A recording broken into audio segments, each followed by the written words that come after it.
حضرت عمر رضی اللہ تعالی عنہ کا قول ہے، فرماتے ہیں کہ مجھے اس بات کی پرواہ نہیں ہوتی کہ میری دعا قبول ہو رہی ہے کہ نہیں ہو رہی، مجھے اس کی فکر رہتی ہے کہ دعا مانگنے کی توفیق مل رہی ہے کہ نہیں مل رہی. کیونکہ اللہ جب ناراض ہوتا ہے نا کسی سے، مانگنے کی توفیق چھین لیتا ہے اللہ تعالیٰ. اور مانگنے کی توفیق دی ہوئی ہے، اس کا مطلب اگر ناراض ہے بھی تو اتنا زیادہ نہیں ہے، تھوڑا بہت ہے، وہ تلافی چاہتا ہے کہ آپ کر لو. مانگنے کی توفیق ملنا اس کی علامت ہے کہ اللہ اگر ناراض بھی ہے تو بہت زیادہ نہیں روٹھا ہوا، بلکہ اس نے سوری کا آپشن دیا ہوا ہے کہ چلو مانگ کے اپنا منا لو، مجھے کسی بھی طریقے سے راضی کر لو. دعا کا اس قدر فائدہ ہوتا ہے انسان کو، اس قدر فائدہ ہوتا ہے، آپ مانگنا شروع کریں زندگی چینج ہونا شروع ہو جائے گی، آپ کی زندگی میں تبدیلی آنا شروع ہو جائے گی. جتنا تعلق اللہ کے ساتھ دعا کے ذریعے بنتا ہے اتنا تعلق کسی اور چیز سے نہیں بنتا. دیکھو کسی سے دوستی کرنا چاہتے ہو، دوستی کا سب سے بہتر طریقہ کیا ہے؟ اس سے گپ شپ شروع کر دو، یہی طریقہ ہے نا. بھائی آپ کا دوست کون ہے؟ وہ جس سے آپ کی گپ شپ زیادہ ہوتی ہو، اسی سے دوستی ہوگی نا. اب آپ بتا رہے ہیں یہ میرا جگری دوست ہے، بہت پرانا دوست ہے، میں پوچھوں گا آپ سے بھائی یہ دوستی کیسے ہوئی؟ یہ دوستی بھائی ایسے ہوئی کہ میں جس کالج میں پڑھتا تھا وہیں یہ بھی یہی پڑھتا تھا، تو کیا کرتے تھے آپس میں، کوئی بات چیت ہوتی نہیں، بات چیت تو نہیں ہوئی کبھی زندگی میں، تو پھر دوستی کیسے ہو گئی؟ پڑھتے تو بہت سارے لوگ ہیں. دوستی کے لیے سب سے پہلی چیز کیا ہے؟ بات چیت. دعا میں انسان بات چیت شروع کر دیتا ہے کس کے ساتھ؟ اللہ کے ساتھ. تو اللہ اور بندے کا کنیکشن مضبوط ہونا شروع ہو جاتا ہے.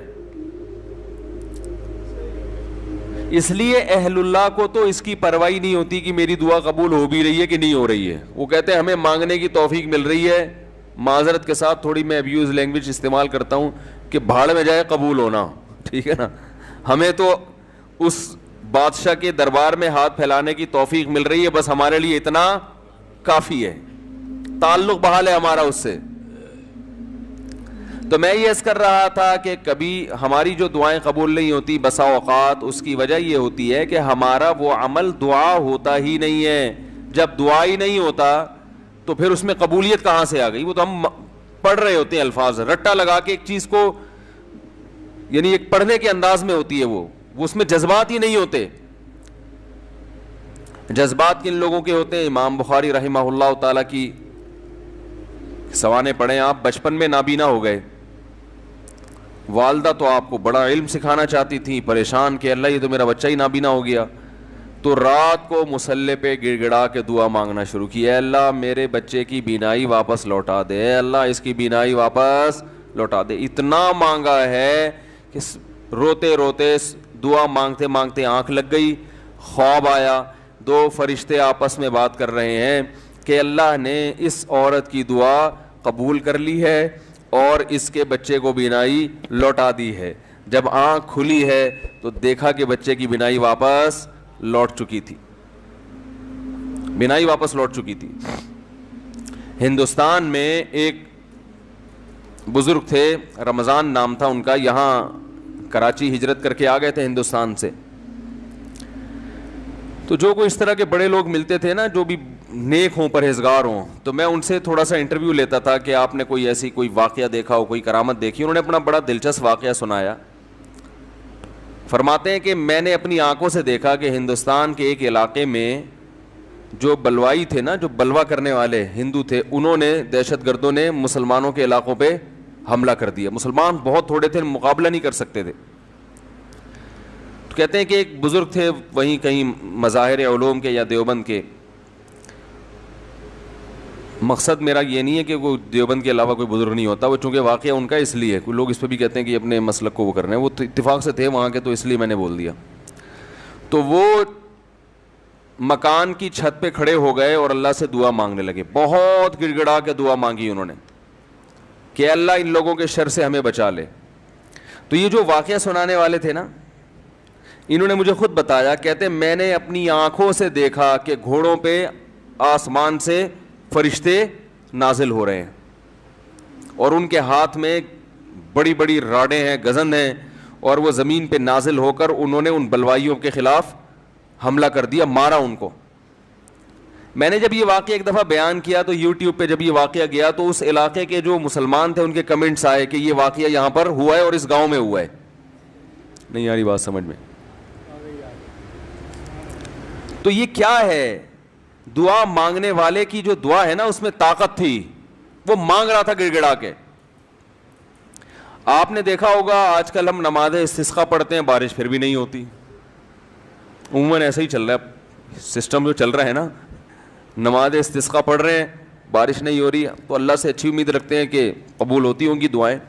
لیکن پہلے دعائیں نماز استسقاء کی فوراً قبول ہوتی تھی اور ان کا ظاہر بھی قبول ہوتا تھا. یہ ہم نے بھی اپنے بڑوں سے بھی سنا. میری دادی نے, اللہ ان کی مغفرت کرے, خود بتایا, انہوں نے بتایا کہ ہندوستان میں جب بارشیں برسنا ختم ہو جاتی تھی تو مظاہر علوم سے, دیوبند سے علماء کی ایک جماعت نکلتی تھی, سہارنپور سے, اور عورتیں, بچے, مرد, بوڑھے سب ان کے ساتھ نکل کے میدان میں جاتے تھے. خود انہوں نے اپنا واقعہ سنایا, کہہ رہے ہم جاتے تھے میدان میں بوسیدہ کپڑے پہن کے. نماز استسقاء میں یہی ہے نا کہ بوسیدہ کپڑے پہن کے جاؤ, اپنے مواشی کو بھی لے کر جاؤ اور شہر سے باہر جاؤ اور دھوپ میں اللہ سے گڑ گڑا کے دعائیں مانگو. تو کہتے ہیں ہم جب جایا کرتے تھے بارش کی دعا مانگنے کے لیے تو اتنا یقین ہوتا تھا کہ بارش ہوگی کہ تمبو ساتھ لے کر جاتے تھے کہ جب بارش ہوگی نا تو وہاں دیگیں پکیں گی اور کھانا کھایا بھی جائے گا, خوشی میں کھلایا بھی جائے گا. تو وہ کھانے کا سامان گھر سے لے کر جایا کرتے تھے. اور انہوں نے بتایا کہ ہم نے خود دیکھا ہے کہ نماز استسقاء کے لیے دعائیں ہو رہی ہیں اور آسمان پہ بادل آئے اور بارش برسنا شروع, اور ہم سب کیا کر رہے ہیں؟ تمبو لگا کے کھانا کھا رہے ہیں خوشی میں. یہ میں نے خود سنا. نمازی تھی ماشاءاللہ, پرہیزگار تھی, مولانا عبد الرحیم رائے پوری رحمۃ اللہ علیہ سے بیعت بھی تھی وہ. یہ اس لیے فضائل سنا رہا ہوں کہ بھائی امید ہے کہ انشاءاللہ جھوٹ نہیں بولا ہوگا انہوں نے. وہ جھوٹ کیوں بولیں گی بھائی, ان کو کوئی پیسے مل رہے تھے. یہاں ہمارے پڑوس میں یہی اسی مسجد میں سامنے ایک ڈاکٹر صاحب رہا کرتے تھے, آپ کو معلوم ہوگا, یہاں ایک ڈاکٹر صاحب رہتے تھے نا سامنے والے گھر میں. ان کے والد صاحب بھی بوڑھے آدمی تھے, اللہ تعالیٰ اگر زندہ ہیں تو اور عمر میں برکت دے, انتقال ہو گیا تو اللہ ان کی مغفرت کرے. میرے سے بڑی گپ شپ تھی ان کی. مجھے بس یہ کہتے تھے آپ اتنے پتلے کیوں ہیں؟ اب تو میں اب تھوڑا موٹا ہو گیا, بہت ہی پتلا تھا. کہہ رہے ہیں آپ مولوی ہو کے اتنے باریک سے کیوں ہیں؟ وہ ایسی گپ شپ میں مذاق کرتے تھے. تھے جڑے ہوتے ہیں نا کچھ زندہ دل قسم کے, لاہور کے تھے, پنجاب کے اصل. تو انہوں نے بھی, ان سے بھی گپ شپ ہوتی تھی. انہوں نے بھی ایسے, میں نے ان کو بتایا کہ ہماری دادی سے ہم نے سنا کہ وہاں ہندوستان میں جب جایا کرتے تھے نماز استسقاء کے لیے تو بارش ہو جاتی تھی. آپ نے کبھی ایسا دیکھا؟ انہوں نے کہا ہم نے خود اپنی آنکھوں سے دیکھا. انہوں نے اپنے 2 واقعات سنائے. ایک انڈیا کا, وہ انڈیا کے پنجاب سے ان کا تعلق تھا. کہنے لگے کہ ایک مرتبہ بارش رک گئی تو ہم بارش کے لیے یعنی دعا مانگنے کے لیے نماز استسقاء کے لیے گھر سے نکلے. سنت یہ ہے کہ نماز استسقاء میں آپ ایک تو آبادی سے دور جائیں, نمبر 2 تھوڑے بوسیدہ کپڑے پہن کے جائیں, سب جائیں, بچے بھی جائیں, عورتیں بھی جائیں, مرد بھی جائیں, بوڑھے بھی جائیں, سب لوگ جائیں, اور بہت لمبی دعا مانگی جائے, بہت اطمینان کے ساتھ دعا مانگی جائے. تو وہ کہتے ہیں کہ ہم جب نکل کے جا رہے تھے تو ہندو یہ کہہ رہے تھے یہ موسلے بارش برسانے جا رہے ہیں. یعنی ہندوؤں کو اتنا یقین تھا, موسلے کہتے ہیں نا, موسٹلی ہندو زیادہ تر موسلے ہی کہتے ہیں مسلمانوں. تو کہہ رہے تھے کہ یہ کیا کرنے جا رہے ہیں؟ موسلے بارش برسوانے جا رہے ہیں. کہتے ہیں کہ جب گئے ہیں دعا مانگی ہے, انتہائی شدید گرمی. آج نماز استسقاء بھی ایئر کنڈیشن ہال میں ہوتی ہے, اور توبہ ووبہ کا تو کوئی تصور ہوتا ہی نہیں ہے, کوئی گناہوں سے توبہ بھی کرے. وہ تو یہی ہوتا ہے, اللہ میں پھر فلم دیکھوں گا, جیسی بارش ہوگی تو میں کیا دیکھوں گا جا کے. تو گناہ سے تو قرآن کیا کہتا ہے, یا قوم استغفروا ربکم, گناہوں سے معافی مانگو, یرسل السماء علیکم مدرارا, آسمان سے موسلا دھار بارشیں برسائے گا. تو نماز استسقاء کا جو کانسیپٹ تھا وہ یہ تھا کہ آپ اللہ سے اپنے تمام گناہوں کی معافی مانگیں. تو گناہوں کی معافی کا تو ہمارے ذہن میں ہی نہیں ہوتا, اور وہ امام پہ ڈال دیتے ہیں جو بیچارہ دعا مانگ رہا ہے نا کہ اس کی وجہ سے قبول نہیں ہوئی. وہ تو اخلاص سے مانگ رہا ہوتا ہے. مسجد کا امام جو ہے وہ پبلک میں ایسے ایسے ماشاءاللہ بدماشوں کی کثرت ہوتی ہے. کوئی بہن کی وراثت کھا کے بیٹھا ہے, کوئی یتیم کا مال دبا کے بیٹھا ہوا ہے. چلو اب دبا لیا, مال کھا لیا, اب توبہ تو کرنا کہ اللہ میں واپس دے دوں گا. وہ نہیں ہوتا. اللہ میں قحط سے مر جاؤں, بارش نہ ہو کوئی مسئلہ نہیں ہے, میں مر جاؤں گا قحط سے, مگر میں بہن کا پلاٹ واپس, بولو بھائی, نہیں کروں گا. تو پھر کہاں بارش ہوگی میرے بھائی؟ اللہ کہہ رہے ہیں تم بدماشی چھوڑنے کے لیے تیار نہیں ہے. تو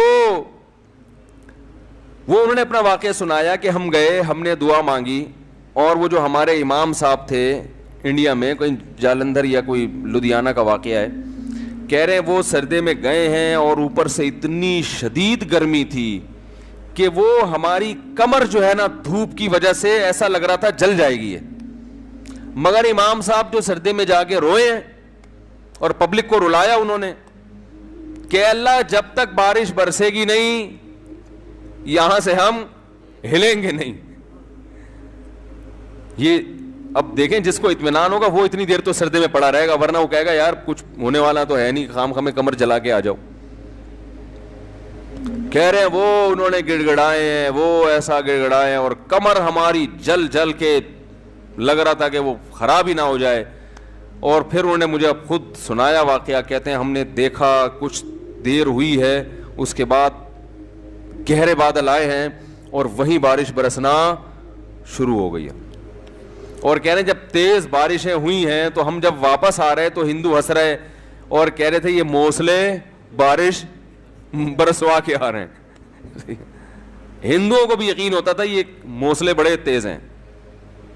آج کا جو موسلا ہے میرے بھائی ہم جیسے نالائقوں پر مشتمل ہے, تو پھر ہم اپنی ذمہ داری پوری نہیں کر رہے. اللہ کہتے تمہیں یقین نہیں ہے, تو پتہ نہیں کیا کر رہا ہے یہاں بیٹھ کے, ادھر توجہ. میں تو دیکھا ہے دعا مانگتے مانگتے نا جیب میں چیک کر رہے ہوتے ہیں کتنے پیسے پڑے ہوئے ہیں, چاہے 5,000 کا تو ہے نا, وہ خراب تو نہیں ہوا. ہاں بھائی آمین, پھر وہ آمین, پھر وہ تھوڑی دیر میں یہاں کھو جائے گا, پھر ادھر کھو جائے گا. 10 کام ہو رہے ہیں, دل نہیں لگ رہا, ایک فارمیلٹی پوری ہو رہی ہے, تو یہ کیسے حساب چلے گا میرے بھائی؟ تو دعا قبول ہوتی ہے. بعض دفعہ ایسے ہوتی ہے جیسے میں نے آپ کو بتایا, اس طرح سے بھی ہوتی ہے کہ ادھر مانگی اور ادھر اللہ نے بارشیں برسانا شروع کر دی. اور بعض دفعہ دعا ایسے قبول ہوتی ہے, اچھا کچھ کر کے دعا مانگو تو زیادہ قبول ہوتی ہے. کچھ اللہ کے لیے کیا ہو نا, جیسے حدیث میں آتا ہے 3 آدمی غار میں بند ہو گئے, بڑا زبردست واقعہ ہے وہ حدیث میں. غار میں گئے تھے, اوپر سے پتھر لڑکا اور غار کا منہ بند, اب نکلنے کا راستہ ہی نہیں, اور ان کو کوئی آواز بھی نہیں باہر جا سکتی, فون وون تو ہوتا نہیں تھا پہلے. تو اب ان کو یقین ہو گیا کہ اب ہمارا انجام سوائے موت کے کچھ نہیں ہے, اس میں تڑپ تڑپ کے مرنا ہی اور کچھ نہیں ہوگا. تو تینوں نے کہا کہ بھائی دیکھو اللہ کو اپنے کسی اچھے عمل کا واسطہ دے کے دعا مانگو. ہم میں سے کسی سے کوئی زندگی میں اچھی نیکی ہوئی ہو جو آپ سمجھتے ہو کہ بہت اچھی نیکی ہے, تو اس نیکی کا اللہ کو واسطہ دے کے دعا مانگی جائے. تو مشہور حدیث ہے, جلدی جلدی مکمل کرتا ہوں. ایک نے کہا اللہ میں بکریاں چراتا تھا, گھر آیا, اپنے بچوں کو دودھ پلانے سے پہلے میں نے کہا والدین کو پلاؤں گا, والدین سو گئے تھے, تو ساری رات سرہانے ان کے سرہانے کھڑا رہا تھا میں سر کے پاس, ان کو جگاؤں گا بھی نہیں کہ نیند خراب ہو, اور ایسا بھی نہیں ہوگا کہ پہلے بچوں کو پلا دوں, پہلے ماں باپ بعد میں اپنے بچے. پوری رات پیالہ لے کے سر کے کنارے کھڑا رہا, جب صبح اٹھے تو پھر ان کو پلایا, اٹھا بھی نہیں رہا. والدین کی خدمت کتنی بڑی نیکی ہے دیکھو. اللہم ان کنت فعلت ذلک ابتغاء وجہک فاصرف عنا ما نحن فیہ فاکشف عنا ما نحن فیہ.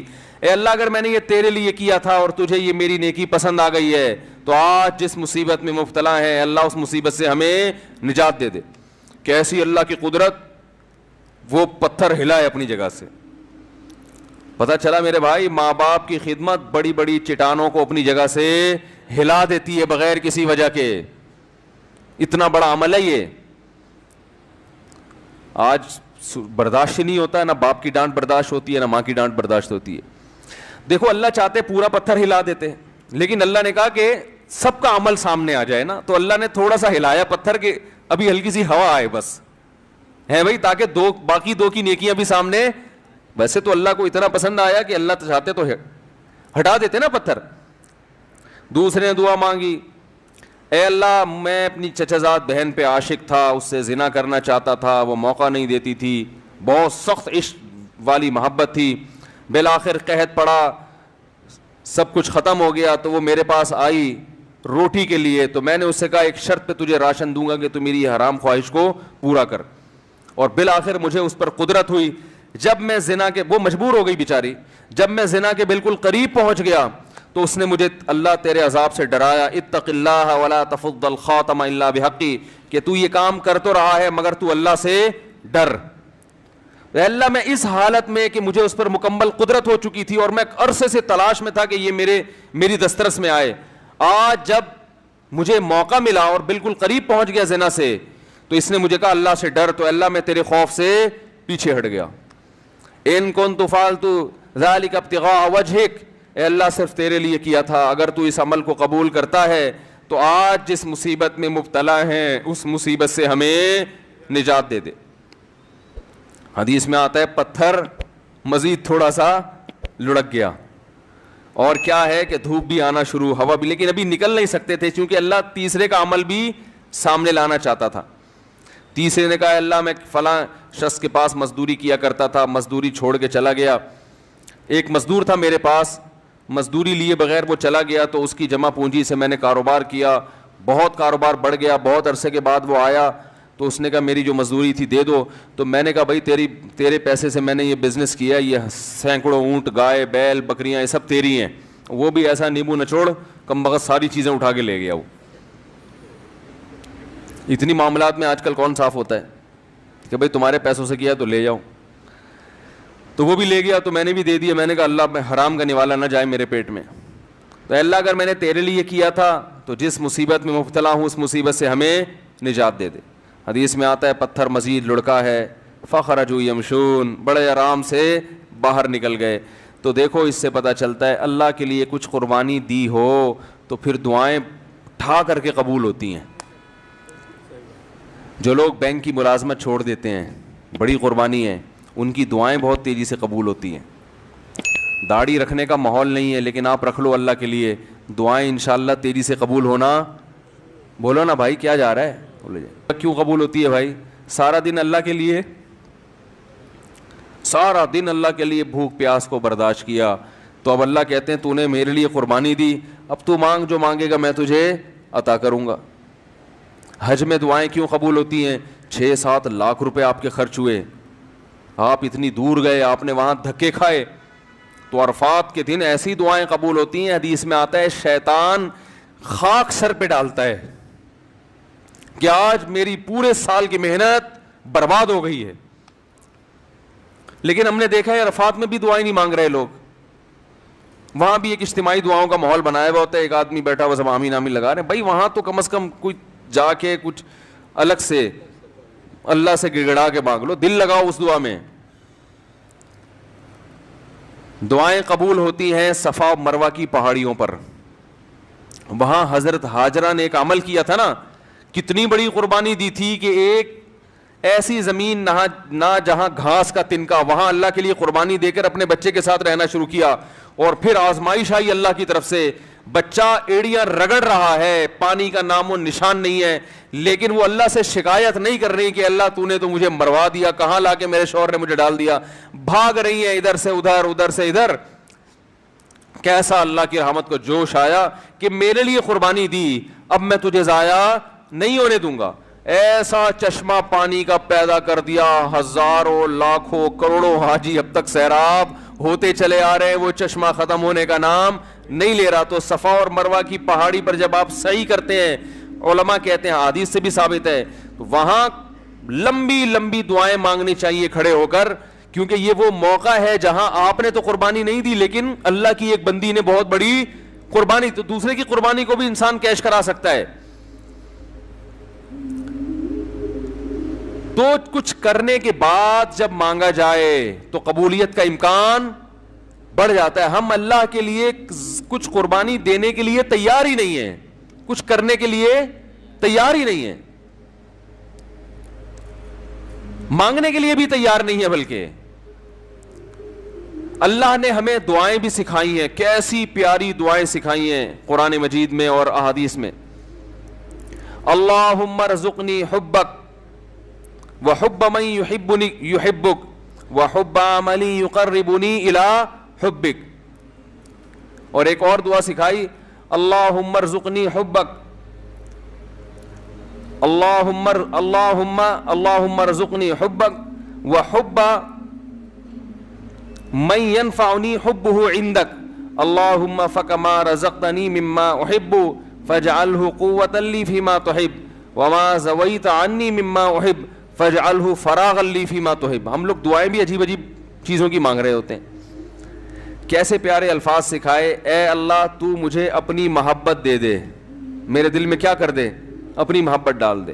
وحب من ينفعنی حبہ عندک, اور ان لوگوں کی محبت بھی یا ان چیزوں کی محبت دل میں ڈال دے کہ جن سے محبت کرنے سے تیری محبت میں مزید ترقی ہو جائے.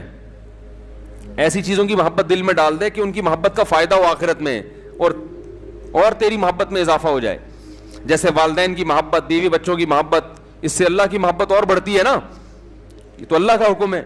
علماء کی محبت, نیک عمل کی محبت. اللہم فکما رزقتنی مما احب, اے اللہ تو نے جو مجھے میری محبوب چیزیں عطا کی ہیں تو فاجعلہ قوۃ لی فیما تحب, تو ان کو ذریعہ اور وسیلہ بنا دے اپنی محبت میں اضافے کا. یعنی وہ مجھ سے چھیننا نہیں وہ چیزیں, بلکہ ان کا استعمال اس طرح سے ہونا شروع ہو جائے کہ وہ دین میں اور ترقی کا ذریعہ بننا. جیسے کسی کو اللہ نے مال دیا تو مال سے ہر ایک کو محبت ہوتی ہے, تو یہ مال اور آخرت میں ترقی کا ذریعہ بن جائے. وما زویت عنی مما احب, اور جو میری محبوب چیزیں تو نے مجھے نہیں دی, میں چاہتا تھا لیکن نہیں ملی, تو ان کا نہ ملنا تیری محبت میں ترقی کا ذریعہ بن جائے. کیسے عجیب الفاظ ہیں دیکھو. اور یہ کس نے بتائے, ایک امی نے جو نہ لکھنا جانتے اور نہ پڑھنا جانتے. یہی ہوتا ہے نا, کچھ چیزیں آپ کو مل جائیں گی آپ کی پسند کی, کچھ نہیں ملیں گی. تو اللہ جو پسند کی چیزیں مل گئی ہیں ان سے بھی آخرت میں ترقی ہو جائے, جو نہیں ملی ان کا نہ ملنا آخرت میں ترقی کا ذریعہ بن جائے. ہر چیز گھوم کے کہاں آ رہی ہے, اللہ کی ذات کی طرف. تو بھائی رمضان کی چند گھڑیاں باقی ہیں, کچھ وقت نکال کے اللہ سے گڑ گڑا کے. علماء کہتے ہیں روزانہ 24 گھنٹے میں ایک ٹائم ایسا ہونا چاہیے کہ جس میں آپ روز ایک وقت اللہ سے تفصیل سے گڑ گڑا کے دعا مانگ کے معمول بنائیں اپنا. بات سمجھ میں آ رہی ہے بھائی کہ نہیں آ رہی؟ روزانہ 24 گھنٹے میں کم از کم ایک وقت, وہ سب سے افضل وقت ہے رات کا آخری حصہ. اگر اس ٹائم نہ ہو سکے تو جو وقت آپ کو ملے, لیکن مانگنا ضرور ہے. اور یہ یقین کر لینا ہے کہ جس کے سامنے ہاتھ پھیلا رہے ہیں وہ محروم نہیں کرتا. نبی صلی اللہ علیہ وسلم نے فرمایا, ان اللہ لا یستحیی, اللہ تعالیٰ کو اس سے حیا آتی ہے, ان یردہما خائبین, کہ جب کوئی بندہ اس کے سامنے ہاتھ پھیلائے تو اللہ اس کو خائب و خاسر واپس لوٹائے. اس بات سے اللہ کو حیا آتی ہے. تو وہ قبول ہوگی, یا تو اللہ وہی چیز عطا کر دیں گے, یا اللہ تعالیٰ اس کا کوئی نعم البدل عطا کر دیتے ہیں. وہ نعم البدل عطا ہوتا ہے تو آپ کو وہ چیز نظر نہیں آ رہی ہوتی, نعم البدل کو آپ سمجھتے ہی نہیں کہ یہ نعم البدل ہے. اور بعض دفعہ اللہ ایسا کرتے ہیں کہ جو چیز آپ مانگ رہے ہیں وہ نہیں ملتی, لیکن کوئی مصیبت آنے والی ہوتی ہے جو اللہ آپ سے ٹال دیتے. آپ کہہ رہے ہیں کہ اللہ اس مریض کو شفا دے دے, وہ ٹھیک نہیں ہو رہا, وہ دوسرا بھی مرنے والا تھا, وہ دوسرے پر بیماری حملہ کرنے والی تھی, اللہ نے اس کو حملے سے روک لیا. کتنا بڑا فائدہ ہو گیا. اور بعض دفعہ یہ ہوتا ہے کہ جو چیز آپ مانگ رہے ہیں وہ نہیں ملتی, لیکن اس مانگنے سے جو مقصد تھا وہ مقصد مل جاتا ہے. آپ کو کوئی پریشانی آئی, آپ دعا مانگ رہے ہو اللہ وہ پریشانی ٹال دے, اللہ نے وہ پریشانی تو نہیں ٹالی, لیکن اس کی وجہ سے جو آپ کا دل پریشان ہو رہا تھا وہ دل کی پریشانی کو دور کر دیا. تو مقصد حاصل ہو گیا کہ نہیں ہو گیا؟ ارے آپ مانگ رہے تھے اللہ غربت دور کر دے, تو غربت کی وجہ سے ٹینشن ہو رہی ہے نا, اللہ نے ٹینشن دور کر دی جو پیسے سے مقصد ہے. ہو غریب مگر مزہ ویسے آ رہا ہے جیسے مالداروں کو آتا ہے. بہت مشکل ہے سمجھانا, کیا کریں یار. ہو غریب مگر اندر سے دل کیا ہو گیا؟ مالدار ہو گیا. سکون وہ ملے گا جو اللہ نے مالداروں کو بھی عطا نہیں کیا ہوگا، ویسا سکون مل جائے گا آپ. بیماری میں دعا مانگ رہے ہو اللہ شفا دے دے، شفا تو نہیں ملی مگر اسی بیماری پر اطمینان نصیب ہو گیا جو ایک صحت مند آدمی کو ہوتا ہے، صبر نصیب ہو گیا. اور کچھ نہیں تو آخرت کے میں اللہ کے بینک میں یہ دعا کیا ہو جاتی ہے، جمع ہو جاتی ہے، اور آخرت میں اس کا اجر ملے گا. ایک روایت میں آتا ہے جب بندہ دیکھے گا اپنے عمل کو قیامت کے دن، اے اللہ یہ اتنی ساری چیزیں میرے لیے گفٹ، یہ کیا؟ اللہ کہیں گے یہ تیری وہ دعائیں ہیں جو آخرت کے لیے ہم نے اسٹاک کر دی تھیں. وہ کہے گا کاش میری کوئی دعا بھی قبول نہ ہوئی ہوتی. تو میرے بھائی اہل اللہ اس لیے مانگتے ہیں. اور دیکھو ایک آخری بات کہ قبول نہ کرنا کس کا کام ہے؟ اللہ کا. دیکھو جب ہم کوئی بیمار ہوتا ہے تو ہم کہتے ہیں یار اس کو ہاسپٹل میں ایڈمٹ کرواؤ، جو اپنی ذمہ داری ہوتی ہے آپ وہ پوری کرتے ہیں. اب آپ نے جب ڈاکٹروں کے حوالے کر دیا تو ایک تسلی ہو جاتی ہے نا کہ یار ہمارا جو کام تھا ہم نے کر دیا ہے، اب ہم کیا کریں، اب تو ڈاکٹروں کے حوالے ہے، یا وہ علاج کرتے ہیں تو ٹھیک ہے، نہیں کرتے تو اب یہ ان کا ہیڈیک ہے، ہم کیا کر سکتے ہیں. اب تو تسلی تو ہو جاتی ہے نا. تو مسلمان جب اللہ کے دفتر میں فائل جمع کرا دے، معاملے اٹکے ہوئے آپ نے اللہ کے آفس میں فائل جمع کرا دی کہ میں نے اپنا کام کر لیا، گڑ گڑا کے دعا مانگ لی ہے، تو مسلمان کو بھی ایک تسلی ہو جاتی ہے کہ بھائی اب اللہ کے حوالے ہے، وہ قبول کر لے تو بھی ٹھیک ہے، نہیں کرے تو وہ انشاءاللہ اب فیصلہ کس کے حق میں ہوگا؟ میرے حق میں، کیونکہ اللہ تعالیٰ ضائع نہیں کرتا اپنے بند. تسلی ہو جاتی ہے کہ اب یہ دعا قبول ہو تو بھی ٹھیک ہے، قبول نہ ہو تو بھی ٹھیک ہے. تو دعا سے مسلمان کو کیا ملتا ہے؟ اطمینان ملتا ہے، سکون ملتا ہے. تو ادعوا ربکم تضرعا وخفیا، اللہ فرماتے ہیں چپکے سے مانگو اور عاجزی اور انکساری کے ساتھ مانگو. اللہ تعالیٰ سے دعا ہے کہ اللہ ہمیں دعاؤں کا مانگنے والا بنا دے. اور سب سے زیادہ پتہ ہے کیا مانگنا ہے رمضان میں؟ ہدایت کی دعا مانگنی ہے. میرے گناہ چھڑوا دے اللہ مجھ سے. لیلۃ القدر میں جو دعا ہے اللہم انک عفو تحب العفو فاعف عنا، اے اللہ معاف کر دے. تو کیا مطلب، کس چیز سے معاف؟ میرے گناہ معاف کر دے. تو مطلب یہ ہے کہ میں آئندہ نہیں کروں گا، معاف کر دے. ہم یہ دعا مانگ رہے ہوتے ہیں کہ اللہ کرتا تو رہوں گا میں موت تک لیکن تو معاف کر دے. تو ایسا نہیں ہوتا میرے بھائی. ایسا کریں گے تو کوئی بھی نہیں آئے گا نا. اب اللہ کی طرف کون آئے گا پھر؟ جب اسی طرح بدماشی میں ہی اللہ خوش ہے تو نہیں خوش ہوتا اللہ تعالیٰ ایسے. تو اللہ سے توبہ کی توفیق مانگی جائے. اللہ میں ان گناہوں کے دلدل میں پھنس چکا ہوں، تو مجھے اس دلدل سے نکال لے. تو یہ بھی زیادہ مانگنی چاہیے دعا. اللہ تعالیٰ ہماری تمام دعاؤں کو، حاجات کو پورا کر